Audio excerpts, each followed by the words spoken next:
जानते हैं कि भीम और रावण में किसकी गदा ज्यादा भारी थी। भीम और रावण दोनों ही महाकाव्य महाभारत और रामायण के सबसे ताकतवर योद्धा माने जाते हैं। इनकी गदाएं उनके अस्तित्व की शक्ति और वीरता का प्रतीक है। जब भी हम इन दोनों की गदाओं का जिक्र करते हैं तो यह सवाल उठता है कि इनमें से किसकी गदा ज़्यादा भारी थी।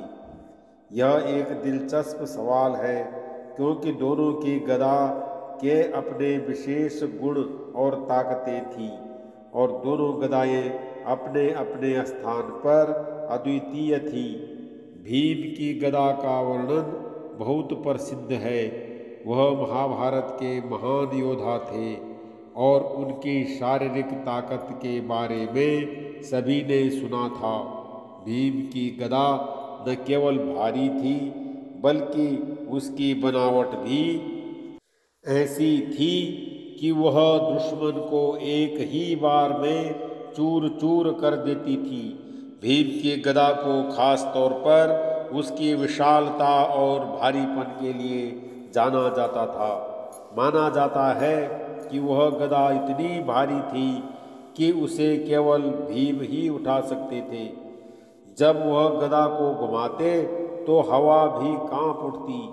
उसके वजन और प्रभाव के कारण वह किसी भी दुश्मन को भयंकर नुकसान पहुंचाने में सक्षम थी।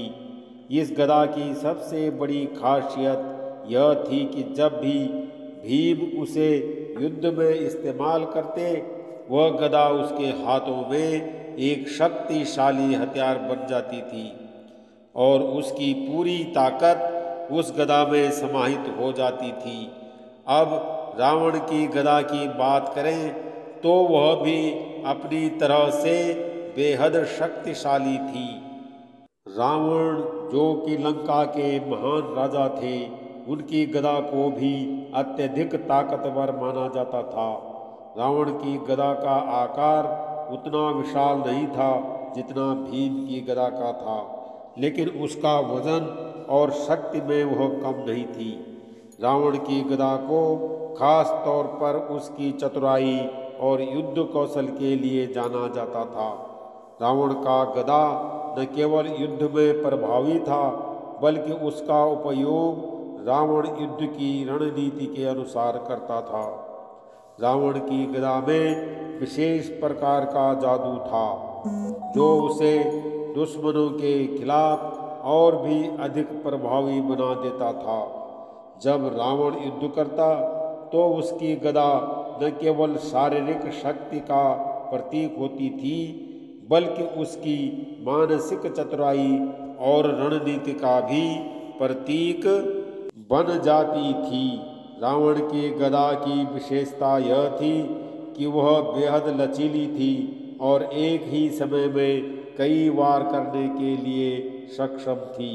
यदि हम तुलना करें तो भीम की गदा शारीरिक ताकत और वजन के मामले में ज़्यादा भारी थी, जबकि रावण की गदा में लचीलापन और रणनीतिक ताकत ज़्यादा थी। दोनों गदाएं अपनी जगह पर अत्यधिक शक्तिशाली थी, लेकिन यदि बात सिर्फ वजन और ताकत की हो तो भीम की गदा को भारी माना जाएगा। फिर भी दोनों गदाओं का उपयोग इन महान योद्धाओं के लिए युद्ध भूमि में बेहद महत्वपूर्ण था और हर गदा ने अपने अपने मालिक की ताकत और वीरता को अलग अलग तरीके से प्रदर्शित किया। यह भी दिलचस्प है कि दोनों गदाओं के बीच मुकाबला कभी सीधे तौर पर नहीं हुआ, लेकिन अगर होता तो वह न केवल एक शारीरिक संघर्ष होता बल्कि युद्ध की पूरी रणनीति पर आधारित एक अद्भुत और रोमांचक युद्ध होता।